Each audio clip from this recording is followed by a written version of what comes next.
نقش بندیہ نیازیہ حق کی آواز، سچ کی آواز اس کار خیر کا حصہ بنیے تاکہ یہ آواز دنیا کے ہر کونے ہر گھر تک پہنچ جائے۔ جزاک اللہ۔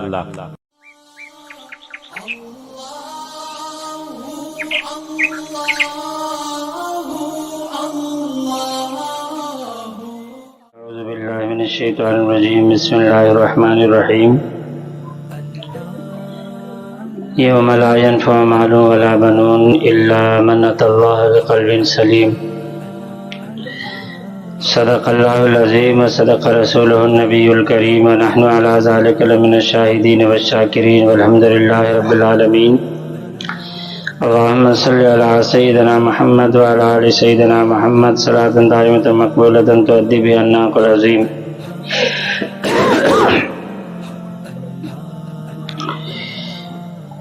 میرے قابل قدر احترام دوستوں اور بزرگوں،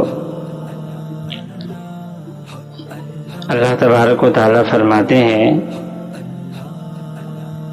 کہ قیامت کے روز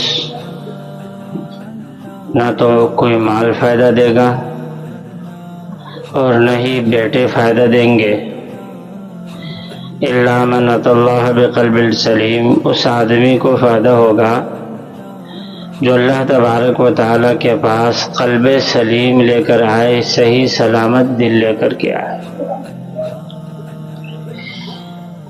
دنیا میں عام طور پر ہم تمام انسانوں نے اس وقت یہ سمجھ رکھا ہے کہ جس بندے کے پاس مال و دولت ہے، جس بندے کے پاس بہت سارا پیسہ ہے، اسے دنیا کی ہر چیز میسر ہوتی ہے۔ یہاں تک کہ لوگ کہتے ہیں کہ جس کے پاس پیسہ ہے وہ شیرنی کا دودھ بھی خرید سکتا ہے، جبکہ حقیقت یہ ہے کہ دنیا کے مال دولت کے ذریعے سے کچھ چیزوں کو تو انسان خرید لیتا ہے، بہت ساری چیزیں ایسی ہوتی ہیں کہ انسان چاہ کر کے بھی ان کو خرید نہیں سکتا۔ پیسے کے ذریعے سے انسان خضاب خرید سکتا ہے، شباب نہیں خرید سکتا۔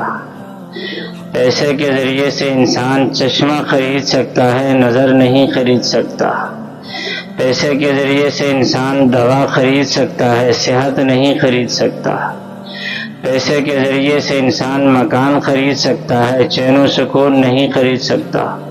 پیسے کے ذریعے سے انسان آرام دہ بیڈ کو خرید سکتا ہے پر نیند نہیں خرید سکتا۔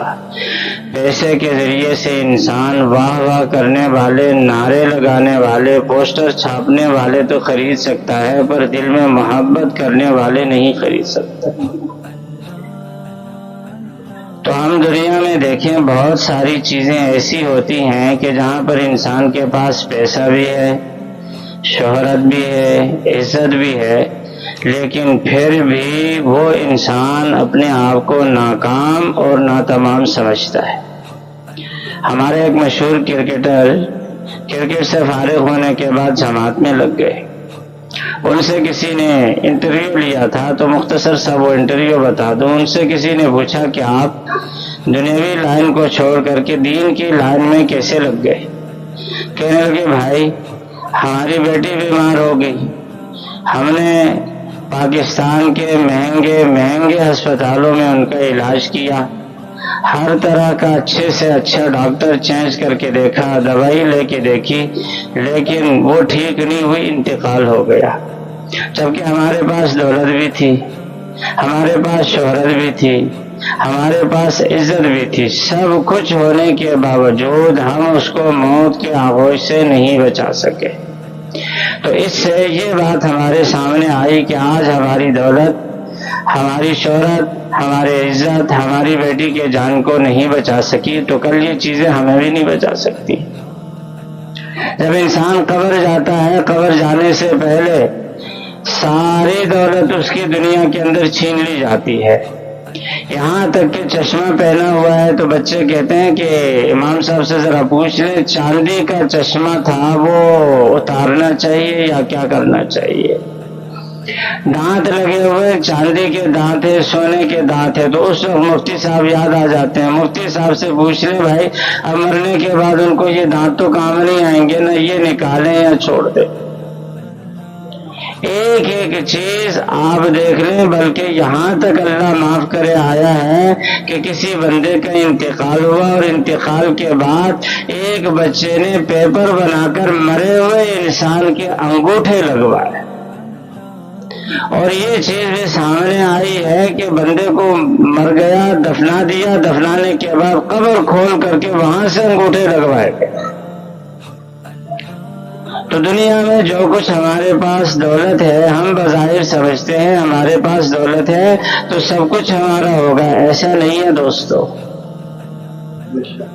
ہمارے پاس لوگ یا تو مال کے لیے سب کچھ کرتے ہیں یا اولاد کے لیے. دنیا کے اندر یہ چیزیں انما اموالکم اولادکم فتنہ، اللہ تبارک و تعالیٰ فرماتے ہیں یہ دو چیزیں فتنے ہیں، مال بھی فتنہ، اولاد بھی فتنہ.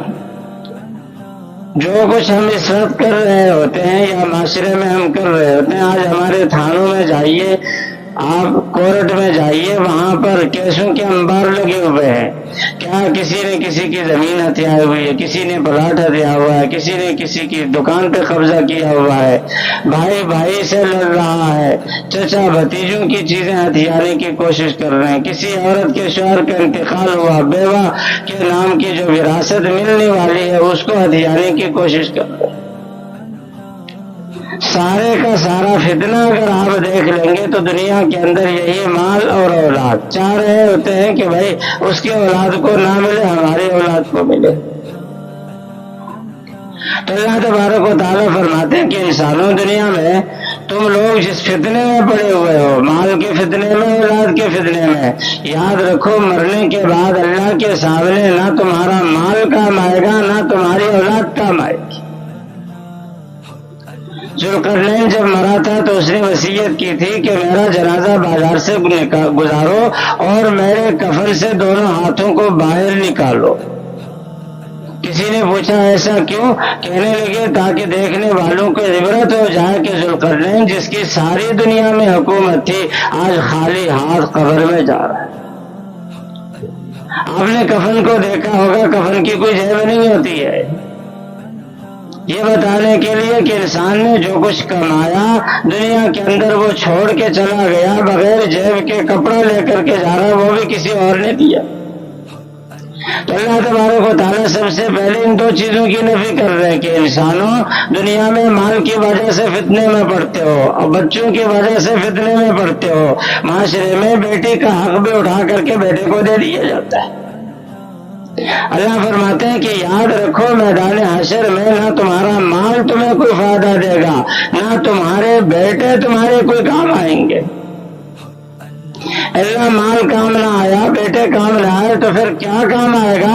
فرمایا الا من اتى الله بقلب سلیم. اس انسان کو فائدہ ہوگا جو اللہ کے پاس قلب سلیم لے کر کے آئے. قلب سلیم کس کو کہتے ہیں؟ قلب دل کو کہتے ہیں، سلیم کہتے ہیں صاف شفاف دل. وہ دل جس میں غیر اللہ کی کوئی تصویر نہ ہو، وہ دل جس میں غیر اللہ کا کوئی تصور نہ ہو، وہ دل جس میں اللہ کے علاوہ کسی کی سوچ تک نہ ہو. تو جس انسان کا قلب وہاں پر سلیم ہوگا اللہ تبارک و تعالیٰ کے ہاں وہ انسان کامیاب ہوگا. جس کا دل دنیا کے گن سے بھرا ہوا ہوگا اللہ تبارک و تعالیٰ کے ہاں اس دل کی کوئی قدر و قیمت نہیں ہوگی. حدیث پاک میں یہ بھی ہے کہ ایک ایسے انسان کو لایا جائے گا میدان حشر میں جو بہت ہی لئیم و شہیم ہوگا، بہت موٹا ہوگا. لا یزن عند اللہ جناح بعوضہ، اللہ تبارک و تعالیٰ کے ہاں وہ مچھر کے پر کے برابر بھی اس کا کوئی وزن نہیں ہوگا. تو میرے دوستو اللہ تبارک و تعالیٰ نے جیسے عموماً میں عرض کرتا ہوں سارے کا سارا جسم بنایا ہے دل کے لیے، دل کو بنایا اپنے لیے. بیت اللہ اللہ کا گھر، مسجد اللہ کا گھر اور مومن کا دل اللہ کا گھر.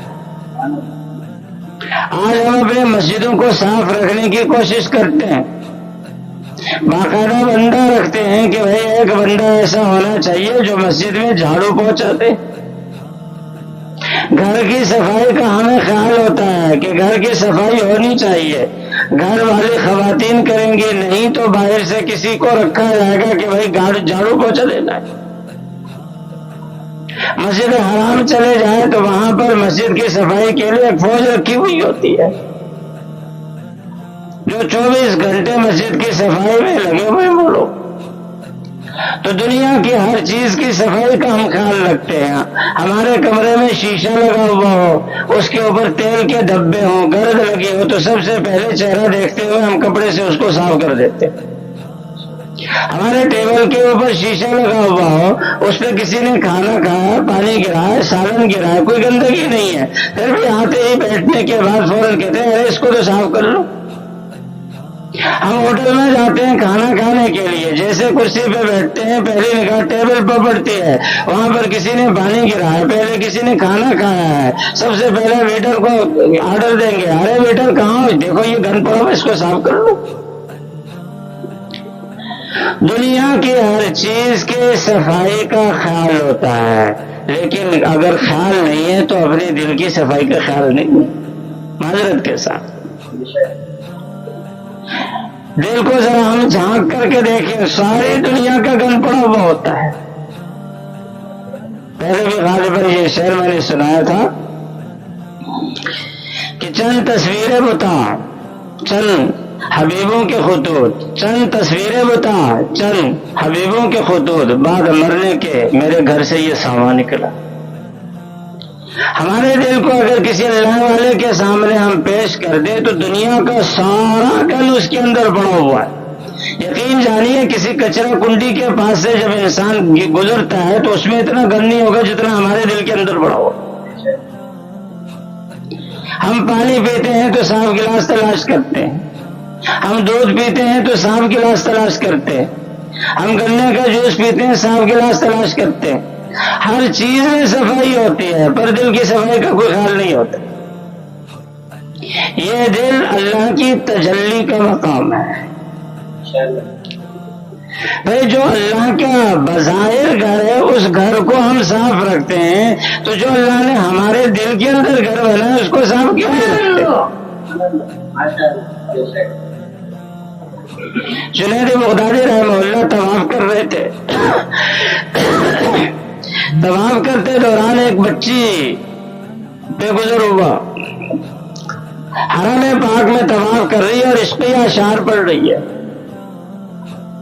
جنید بغدادی رحمہ اللہ نے اس بچی سے کہا کہ بیٹا یہ مقدس مقام کو دیکھو اور اس میں تم یہ اشعار کائے کے لیے پڑھ رہی ہو؟ کہنے لگی جنید کیا ہوا؟ کہنے لگی اللہ کی بندی، یہاں تو اللہ کے ساتھ بندہ لو لگاتا ہے، جو کچھ مانگتا ہے اللہ سے مانگتا ہے، جو کچھ بولتا ہے تو اللہ سے بولتا ہے، یہ تم کس کی محبت میں یہ اشعار پڑھ رہی ہو؟ تو وہ بچی بڑی سیانی تھی، کہنے لگی جنید اچھا یہ بتاؤ تم اس پتھر والے گھر کی عبادت کرتے ہو یا اللہ کے نور کی عبادت کرتے ہو کا طواف کرتے ہو؟ کہنے لگے بھائی اسی گھر کا ہم طواف کرتے ہیں۔ کہنے لگے ہاں جن کے دل پتھر کے ہو جاتے ہیں نا تو وہ اسی پتھر والے گھر کا طواف کرتے ہیں۔ کہا کہ جنید میں یہ اشعار کسی انسان کی محبت میں نہیں، اپنے رب کی محبت میں پڑھ رہا۔ تو دوستو اللہ تبارک و تعالیٰ نے مسلمان کا دل اپنے تجلی کا مقام بنایا ہے، اس میں اللہ تبارک و تعالیٰ کا مسکن ہے۔ فارسی کا مشہور مقولہ ہے، کہتے ہیں کہ خالی جائے رات دیومی کی رات، خالی جگہ پہ جنات کا بسیرا ہوتا ہے۔ یہ دل خالی نہیں ہوتا، یا تو اس میں اللہ کی محبت بٹھانی ہوتی ہے، اور جہاں انسان اس سے غفلت کرے گا تو وہاں پر کوئی نہ کوئی چیز آ کر کے گھسے گی۔ جس طرح سائنس کا اصول ہے کہ کوئی جگہ خالی نہیں ہوتی۔ ابھی جس جگہ پہ ہم بیٹھے ہوئے ہیں ہمارے جسم چونکہ کثیف اور بھاری ہے، ہم آگے پہلے اس میں ہوا تھی، ہم آنے کے بعد ہم جتنی جگہ کو سما سکتے ہیں اس جگہ سے ہوا چلی گئی اور ہم آ کر کے بیٹھ گئے. ہم یہاں سے اٹھ کے چلے جائیں گے تو ہوا دوبارہ آ کر کے اس جگہ پہ بیٹھ جائے گی, آکسیجن آ کر کے بیٹھ جائے گی. تو کوئی جگہ خالی نہیں ہوتی, کسی کا دل بھی خالی نہیں ہوتا, خصوصاً مومن کا دل. اس میں یا تو اللہ تبارک و تعالیٰ کو بٹھانا پڑتا ہے, اور اگر اللہ کو ہم نہیں بٹھائیں گے تو یہ شیطانی خیالات, دنیا کی محبت, دنیا کا گن بلا اس میں آ کر کے اتنا بیٹھے گا کہ ہم پھر اس کو دھکا دے دے کر بھی نہیں نکال سکتے. اس لیے اللہ والے کہتے ہیں کہ بھائی نفی اس بات کے ذریعے سے, ذکر کے ذریعے سے, اللہ کے یاد کے ذریعے سے اپنے دل کا جھاڑو لگا لیا کرو. جتنا ہم اپنے دل کا جھاڑو لگائیں گے, صفائی کریں گے, اتنا ہی دل صاف ہو جائے گا اور اللہ تبارک و تعالیٰ کا نور اس دل میں آ کر کے بیٹھ جائے گا. جہاں یہ دل ماشاء اللہ سے خالی ہو جاتا ہے تو وہاں پر پھر اللہ کا نور آ جاتا ہے. حضرت خواجہ مجذوب عزیز الحسن رحمہ اللہ, اشرف علی تھانوی رحمہ اللہ کے خلیفہ میں سے, خلفاء میں سے, انہوں نے اس زمانے میں ایک شعر کہا. حضرت تھانوی رحمہ اللہ کے سامنے جب یہ شعر پڑھا گیا تو بہت زیادہ خوش ہوئے. فرمایا کہ عزیز الحسن, اگر اس وقت میرے پاس 1,00,000 روپیہ ہوتا نا تو انعام میں تجھے دے دیتا. شعر کیا تھا؟ فرمانے لگے ہر تمنا دل سے رخصت ہو گئی, ہر تمنا دل سے رخصت ہو گئی, اب تو آجا, اب تو خلوت ہو گئی.